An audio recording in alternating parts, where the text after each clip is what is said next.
Naghahanap ka ba ng budget-friendly and affordable na hotel accommodation dito sa Sagada? Well, for today's vlog, yan ang i-share ko sa inyo. As low as 500 pesos per night is meron na kayong hotel accommodation dito lang yan sa Sagada. Tayo ay sasayaw sa kulagatulan. So, andito na nga tayo guys sa Shamrock Tavern dito sa Sagada and dito tayo mag-check-in for today's video. Samahan nyo kami and mag-inquire na tayo.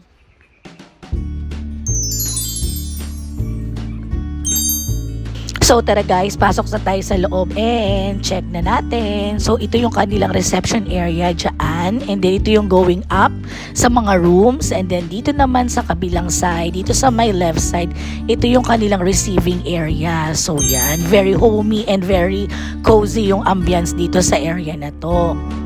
So yan. So dito tayo ngayon sa kanilang reception area para mag-book ng ating accommodation. So dito naman guys sa kabilang side, dito sa my left side, ito yung kanilang restaurant and meron ding view dito na maganda. So pasok tayo sa loob and check natin. So ito yung kanilang mga area for the dining and for the restaurant. So yan, meron silang iba't ibang collection ng mga native products from Sagada. So, ang ganda nung mga naka-exhibit dito tsaka yung mga naka-display. So, ito yung kanilang second floor, guys. So, yan. Dito naman, sa area na to, dito, yan yung mga rooms. And dito naman is yung kanilang veranda. Ito yung view sa second floor. Diba, guys? Ang ganda nung area and very lush green ng surroundings. And ito yung picture perfect spot. So, pasok tayo sa loob ng room. So, alam nyo ba guys, itong room na to, which is good for 4, ay 500 pesos lang per guest. So, itong room na to is 2,000 pesos. So, it's good for 4 person per night. So, divide nyo yung 2,000 into 4. So, it's 500 per head. So, ito yung kabilang room guys. Same rin yung rate. It's 500 per person. It's 2,000 for 4 person. So, ito yung kabilang room. 2,000 lang din yan. So, ito yung kanilang CR or comfort room area. And meron na rin yung hot and cold shower. I know you have questions on your mind. Paano kung 2 persons lang kami na mag-check-in? Magkano babayaran? That's a very good question. Kasi 2 lang din kami na book dito sa accommodation na to, me and my husband. So, magkano nga pa yung binayaran namin for the room accommodation?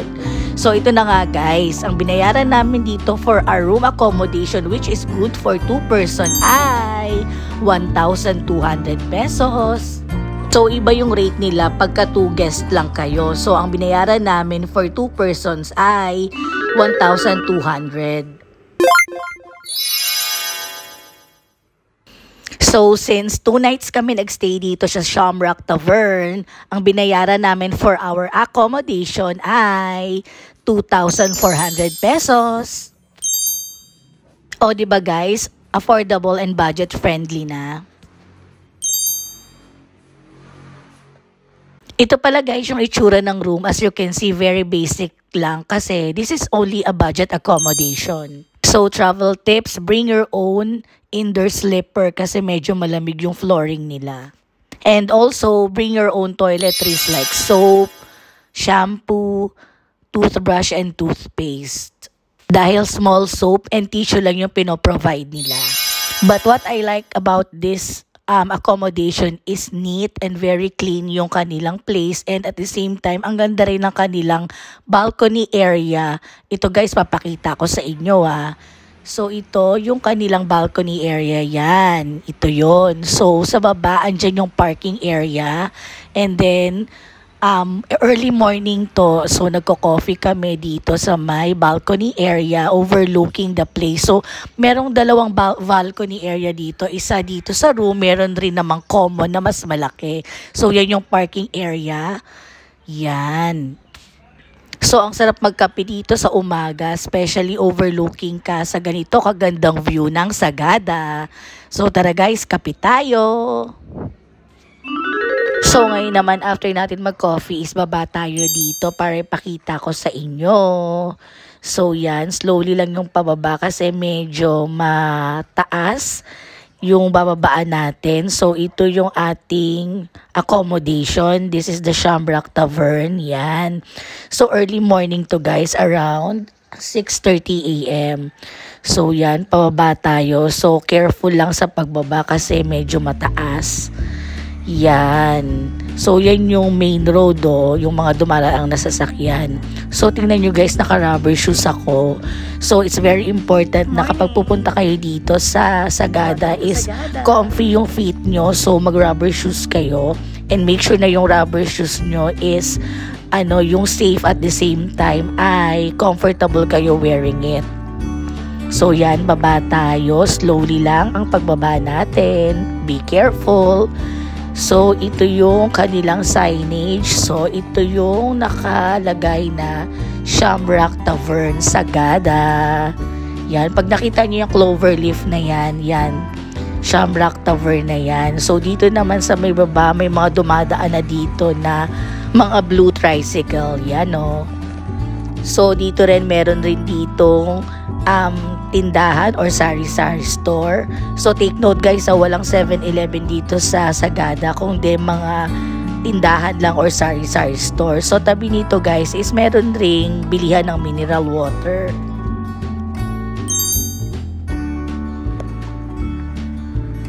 So, ngayon guys, samahan nyo ako and silipin natin kung open na ba yung Sagada Lemon Pie House. So, mag-quick walking tour tayo papunta dun sa Sagada Lemon Pie House para makita natin kung bukas na sila kasi excited na ako bumili dun Gusto ko na matikman yung kanilang famous and sikat na Sagada Lemon Pie.